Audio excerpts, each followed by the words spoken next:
रही हो टुनटुनी, जल्दी से दरवाजा खोल, हम बाहर बारिश में भीग रहे हैं। अरे सुंदरी बहन, तुम इतनी रात को मेरे घर?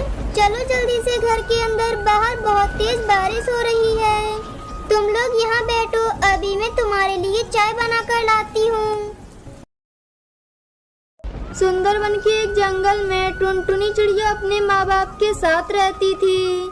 टुनटुनी चिड़िया का पिता फलों की खेती करता था। अपने पति के साथ साथ टुनटुनी चिड़िया की माँ भी अपने फलों की देखभाल करती थी। एक दिन दोनों पति पत्नी अपने घर लौट रहे थे। सुनो जी, थोड़ा रुको, अब मुझसे और उड़ा नहीं जा रहा है। मैं थक गई हूँ, थोड़ा आराम करके चलूंगी। फिर उसके बाद दोनों पति पत्नी एक पेड़ की डाल पर बैठ जाते हैं। उस पेड़ की डाल पर एक बिजली का तार टूटकर गिरा पड़ा था, जिसकी चपेट में दोनों पति पत्नी आ जाते हैं और उनकी वहीं मौत हो जाती है। काफी देर हो जाती है। जब टुनटुनी के माँ बाप घर नहीं आते तो टुनटुनी को अपने माँ बाप की चिंता सताने लगती है। तब तक आप हमारी वीडियो को लाइक करके चैनल को सब्सक्राइब कर दो। पता नहीं आज मम्मी पापा कहाँ रह गए, रात हो गई अभी तक नहीं आए। चारों तरफ अंधेरा ही अंधेरा है, कुछ दिखाई भी नहीं दे रहा है। क्या करूं, किससे पूछूं? टुनटुनी कालू काका के घर जाती है। कालू काका, ओ कालू काका, क्या आपने मेरे मम्मी पापा को देखा है? वो अभी तक घर नहीं आए। नहीं बिटिया, मैंने उन्हें कहीं नहीं देखा। आज तो मैं अपने खेत पर ही नहीं गया था। तुम घर जाओ, मैं कल सुबह देखने जाऊंगा। फिर अगले दिन टुनटुनी चिड़िया कालू कौवा के साथ अपने माता पिता को ढूंढने जाती है। कालू कौवा टुनटुनी चिड़िया के साथ मिलकर उसके माता पिता को ढूंढने लगता है। फिर अचानक से वो जोर से चिल्लाता है, जल्दी जरा ये देख, तेरे मम्मी पापा तो मर चुके हैं, इन्हें करंट लगा है।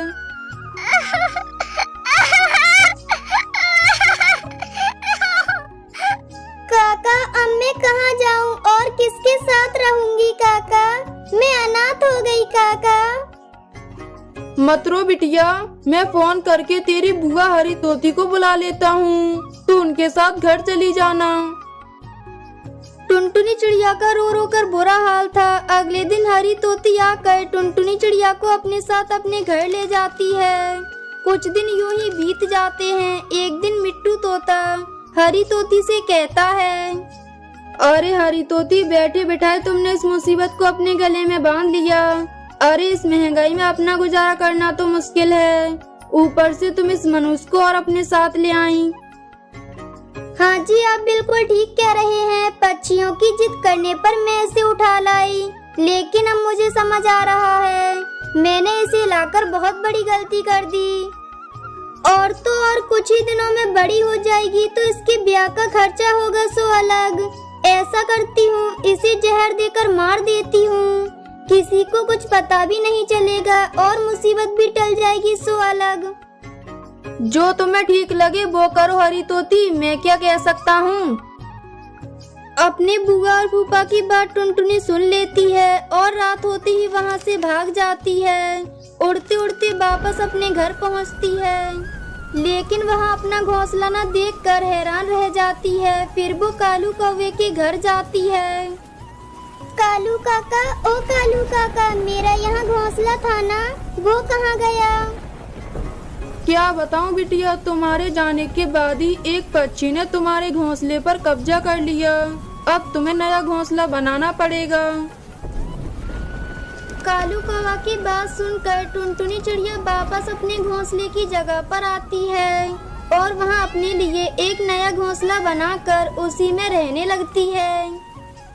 वहीं दूसरी तरफ सुंदरी कौवी अपने पति राजू कौवा से कहती है, अरे आप तो मेरी बात बिल्कुल सुनते ही नहीं हो। देख रहे हो ना कितनी तेज बारिश हो रही है और हमारा घर कई जगह से टूट फूट रहा है।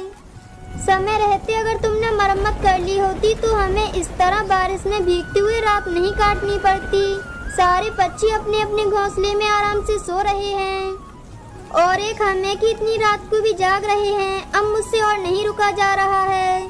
चलो हम टुनटुनी के घर चलते हैं। उसका घर लकड़ी का है, वो हमें अपने घर में रहने देगी।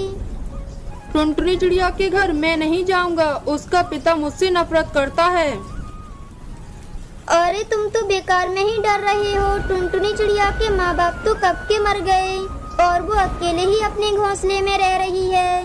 चलो हम उसी के घर चलते हैं। तो फिर ठीक है, चलो हम टुनटुनी के घर चलते हैं। फिर उसके बाद वो दोनों टुनटुनी चिड़िया के घर आ जाते हैं। टुनटुनी, अरे ओ टुनटुनी, जल्दी से दरवाजा खोल, हम बाहर बारिश में भीग रहे हैं। अरे सुंदरी बहन, तुम इतनी रात को मेरे घर? चलो जल्दी से घर के अंदर, बाहर बहुत तेज बारिश हो रही है। तुम लोग यहाँ बैठो, अभी मैं तुम्हारे लिए चाय बना कर लाती हूँ। टुनटुनी उन दोनों को चाय देती है। ये लीजिए चाय पियो और बताओ तुम लोग मुझसे क्या मदद मांगने आए हो? क्या बताऊं, मेरा घर जगह जगह से टूटा है और बारिश का पानी मेरे घर के अंदर आ रहा है। घर में रहना मुश्किल हो गया है, इसलिए हमने सोचा कि कुछ दिन तेरे घर गुजारें। बारिश का मौसम खत्म होते ही हम अपने घर की मरम्मत कर लेंगे।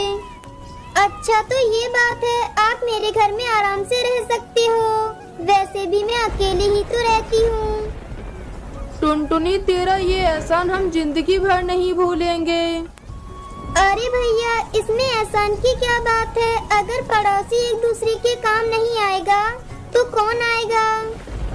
फिर सभी सो जाते हैं। अगले दिन सुबह सुबह टुनटुनी चिड़िया भोजन की तलाश में चली जाती है।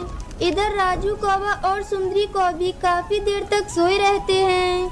जब जागते हैं तो राजू कौवा सुंदरी कौवी से कहता है, अरे सुंदरी, आज काफी दिनों के बाद अच्छी नींद आई। काश टुनटुनी के घर जैसा हमारा घर भी होता। ये आप कैसी बातें कर रहे हैं? ये घर अपना ही तो है। ये तू क्या बोल रही है? मेरी समझ में कुछ भी नहीं आ रहा है। तभी टुनटुनी भोजन लेकर घर आ जाती है। सुंदरी बहन, दरवाजा खोलो, मैं भोजन लेकर आई हूँ। टुनटुनी, तू चली जा यहाँ से, हमें आराम करने दे। ये तुम क्या कह रही हो सुंदरी बहन? ये घर मेरा है और तुम मुझे मेरे घर में आने से मना कर रही हो। ये घर तुम्हारा था, लेकिन ये घर अब मेरा है। मैं इतनी तेज बारिश में कहाँ जाऊंगी? मेरे साथ ऐसा अन्याय मत करो। मैंने तुम्हें अपने घर में आसरा दिया और आपने मुझे ही बेघर कर दिया।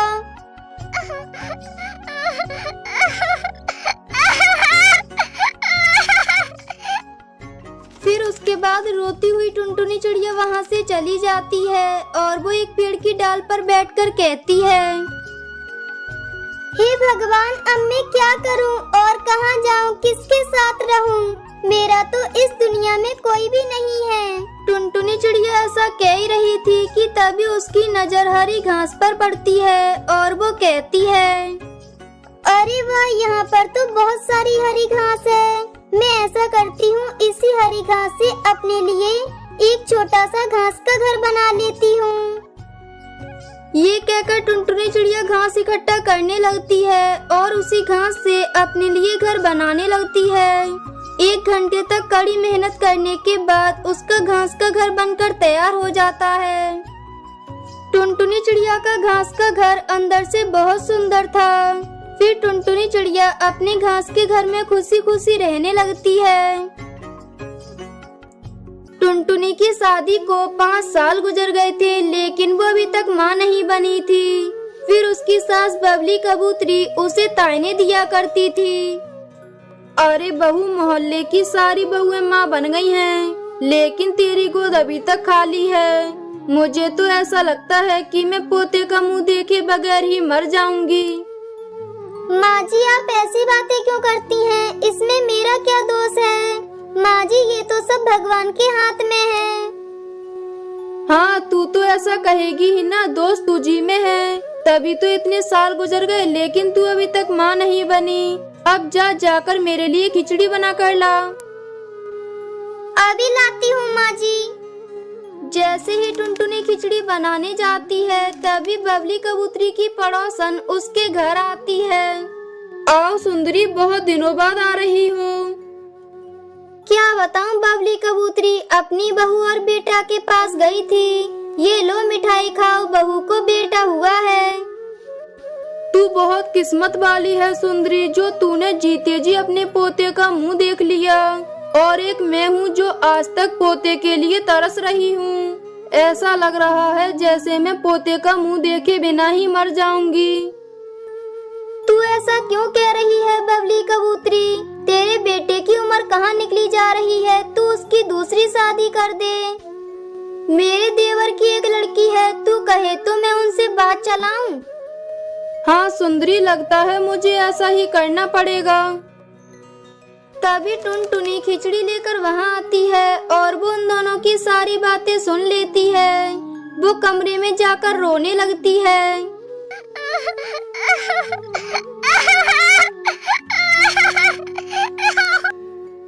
जब शाम को टुनटुनी चिड़िया का पति बंटी कबूतर घर आता है तभी उसकी माँ उससे कहती है, बेटा अब मैं और ज्यादा इंतजार नहीं कर सकती, अब तू अपनी दूसरी शादी कर ले। आज मेरी सहेली सुंदरी को अभी घर आई थी और उसने एक चिड़िया के बारे में बताया है। अब मैं तेरी एक नहीं सुनूंगी और जल्दी ही तेरी शादी उस चिड़िया से कर दूंगी। ठीक है माँ, मैं दूसरी शादी करने के लिए तैयार हूँ। आप ये क्या कह रहे हैं? मैं कहाँ जाऊंगी और आप मेरे जीते जी दूसरी शादी कैसे कर सकते हैं?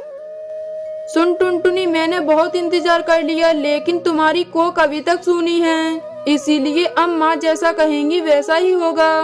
और तुम्हें इस घर में रहना है तो रहो, वरना तुम जा सकती हो। हाँ, मैं अपनी सौतन के साथ नहीं रह सकती, मैं जा रही हूँ। मैं किसी भी तरह जी लूंगी। ऐसा कहकर टुनटुनी चिड़िया घर छोड़कर चली जाती है और वो अपना अलग घोंसला बनाकर उसी में रहने लगती है। ऐसे ही कुछ दिन गुजर जाते हैं और एक दिन टुनटुनी चिड़िया 2 अंडे देती है। वो अपने दोनों अंडों को देखकर बहुत खुश होती है। कुछ दिनों बाद उसके दोनों अंडों में से 2 बच्चे निकलते हैं और टुनटुनी चिड़िया अपने दोनों बच्चों का बहुत अच्छे से ख्याल रखती थी। एक दिन वो कहती है, हे भगवान, आपने मेरी सोनी गोद भर दी। अब मैं अपनी दोनों बेटियों का बहुत अच्छे से ख्याल रखूंगी। इसी तरह कुछ महीने गुजर जाते हैं। एक दिन टुनटुनी चिड़िया घोंसले से कहीं नहीं जाती। तब उसकी बेटी उससे कहती है, मम्मा, मुझे बहुत भूख लग रही है और मैंने सुबह से कुछ खाया भी नहीं है। बेटा, मेरी तबीयत खराब है, लगता है कि मुझे बुखार आ गया है, इसीलिए मैं उड़ नहीं सकती और इसीलिए आज मैं तुम्हारे लिए भोजन नहीं ला पाई। लेकिन मम्मा, हमें तो बहुत भूख लगी है और भूख सहन कर पाना बहुत मुश्किल है। ठीक है मेरी बच्ची, मैं तुम्हारे लिए कुछ खाना लेकर आती हूँ और जब तक मैं वापस आती हूँ तुम दोनों आराम से यहीं बैठी रहना, वरना तुम्हें चोट लग सकती है। ठीक है मम्मा, आप जल्दी से हमारे लिए भोजन लेकर आ जाओ। हम दोनों यहीं बैठकर आपका इंतजार करते हैं। टुनटुनी उड़ते उड़ते कालू कौवे के खेत में पहुंच जाती है और वहां जाकर सोचती है, आज मैं थोड़ा सा खाना यहीं से उठा लेती हूँ। मुझ में ज्यादा दूर तक उड़ने की हिम्मत नहीं है और बच्चे भी भूख से तड़प रहे हैं, तो यही सही रहेगा। टुनटुनी चिड़िया दाना चुगने लगती है और कालू कौवा उसके ऊपर जाल फेंक देता है और उसे पकड़ लेता है। अच्छा, तो तुम हो वो चिड़िया जो रोज मेरे खेत से दाना चुराती है। आज आखिरकार मैंने तुम्हें पकड़ ही लिया। बहुत नाक में दम कर रखा है तुमने। नहीं भाई नहीं, मैं दाना नहीं चुराती, मैं तो आज ही आई हूँ। आपको कोई गलतफहमी हुई है। अच्छा झूठी, मैं बहुत दिनों से देख रहा था कोई मेरा दाना चुरा रहा था। आज तो तू हाथ में आ ही गई, अब तुझे मेरे यहाँ कैद रहना होगा।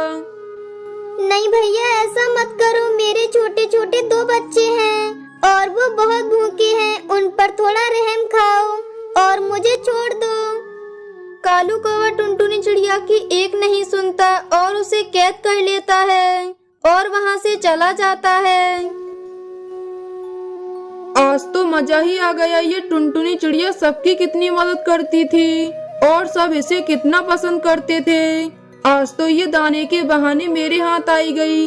अब मैं इसे बहुत तंग करूँगा। फिर कालू कौवा टुनटुनी चिड़िया के पास जाता है और उससे कहता है, टुनटुनी चिड़िया, सुना है तुम्हारे बच्चे बहुत छोटे हैं और बिल्कुल अकेले हैं। सोचो अगर उनके पास कोई बड़ा पक्षी आ गया और उन्हें खा गया तो तुम्हारा क्या होगा? वो तो मर जाएंगे। दुष्ट कौवे, तुमने जो मेरे साथ किया है इसका दंड तुम्हें चुकाना ही होगा। आज नहीं तो कल इसका हिसाब भगवान लेकर ही रहेंगे। इतना कहकर टुनटुनी रोने लगती है और रोते रोते कहती है, हे भगवान, मेरे दोनों बच्चे घोंसले में अकेले हैं। कहीं उन्हें कुछ हो ना जाए, कहीं कोई जंगली जानवर उन्हें खा ना जाए। टुनटुनी की ये बातें चील दीदी सुन लेती है और वो टुनटुनी के पास आकर उससे बोलती है, टुनटुनी, तुम यहाँ क्या कर रही हो? तुम अपने बच्चों के पास नहीं गई क्या? मुझे सब कुछ बताओ। आखिर तुम यहाँ क्या कर रही हो? फिर टुनटुनी चील को सब कुछ बताती है। चील दीदी, मेरी आज तबीयत खराब थी और मेरे दोनों बच्चे भूख से तड़प रहे थे, तो मैं जैसे तैसे दाना लेने आई थी, लेकिन कालू कौवा भैया ने मुझे पकड़ लिया। तुम चिंता मत करो टुनटुनी, मैं सब कुछ सही कर दूंगी और उस कालू कौवा को अभी सबक सिखाती हूँ। चील दीदी गुस्से में कालू कौवा के पास आती है। कालू कौवा, सुन, तू अपने दाने के बदले मुझसे दाने ले ले, लेकिन टुनटुनी चिड़िया को छोड़ दे। उसके छोटे छोटे बच्चे हैं। मैं नहीं छोड़ूंगा। और तुम बेवजह मेरे रास्ते में क्यों आ रही हो? जाओ, जाकर अपना काम करो। चील दीदी गुस्से से कहती है, कालू कौवा, मेरी बात मान ले, नहीं तो तुझे इसका नतीजा चुकाना पड़ेगा। मेरी बात मान और टुनटुनी को छोड़ दे। अरे, तुम्हें जो करना है कर लो, लेकिन मैं नहीं छोड़ूंगा। कालू कौवा, मैं तुम्हें अपना घर दे दूंगी, लेकिन तुम टुनटुनी को छोड़ दो। नहीं, मैं नहीं छोड़ूंगा। एक बार में समझ नहीं आता क्या तुम्हें? जाओ यहाँ से। कालू कौवा, टुनटुनी को छोड़ दो, मैं तुम्हें नया खेत दे दूंगी। जाओ, मुझे किसी चीज का लालच नहीं है और मैं उसे किसी भी कीमत पर नहीं छोड़ूंगा। हाँ, नया खेत दिया, घर दिया, दाना दिया, लेकिन तुझे समझ नहीं आया ना? अब देख तुझे क्या मिलेगा, क्योंकि अब होगी तेरी पिटाई। पिटाई का नाम सुनते ही कालू कौवा डर जाता है, क्योंकि चील दीदी जो कहती हैं वो करती भी हैं। चील दीदी, मुझे छोड़ दो, मैं टुनटुनी को छोड़ दूंगा और ये गांव भी छोड़ दूंगा, ये खेत भी छोड़ दूंगा और किसी को कुछ नहीं बताऊंगा, लेकिन मुझे छोड़ दो। ये सुनकर चील दीदी और टुनटुनी बहुत खुश होती है और फिर वो चील को धन्यवाद देती है। चील दीदी, आपने मेरी बहुत मदद की है। मेरे बच्चे सुबह से भूखे हैं, अब मैं उन्हें दाना खिला सकती हूँ। टुनटुनी, तुझे जितना दाना चाहिए यहाँ से ले जा और तू अपने बच्चों का ध्यान रखना और जब तक तेरी तबीयत ठीक नहीं हो जाती तू अपने बच्चों के साथ ही रहना और किसी भी चीज की चिंता मत करना। इस प्रकार चील दीदी ने लालची कालू कौवा को अच्छा दंड देकर अच्छा सबक सिखाया और टुनटुनी चिड़िया की मदद की। दोस्तों, ये थी आज की कहानी और इस कहानी से ये सीख मिलती है कि हमें किसी भोले भाले का फायदा नहीं उठाना चाहिए। और हाँ दोस्तों, आज का सवाल ये है कि टुनटुनी चिड़िया का घर किसने छीन लिया था? अगर आपको पता है तो कमेंट बॉक्स में लिखकर जरूर बताएं। और हमारे चैनल पर नए हो तो चैनल को कर दो सब्सक्राइब और हमारी वीडियो को कर दो लाइक। और हाँ दोस्तों, घंटी बजाना ना भूलना ताकि नई वीडियो आपके फोन की स्क्रीन पर हो। मिलती हूँ मैं आपको अगली वीडियो में, तब तक के लिए बाय।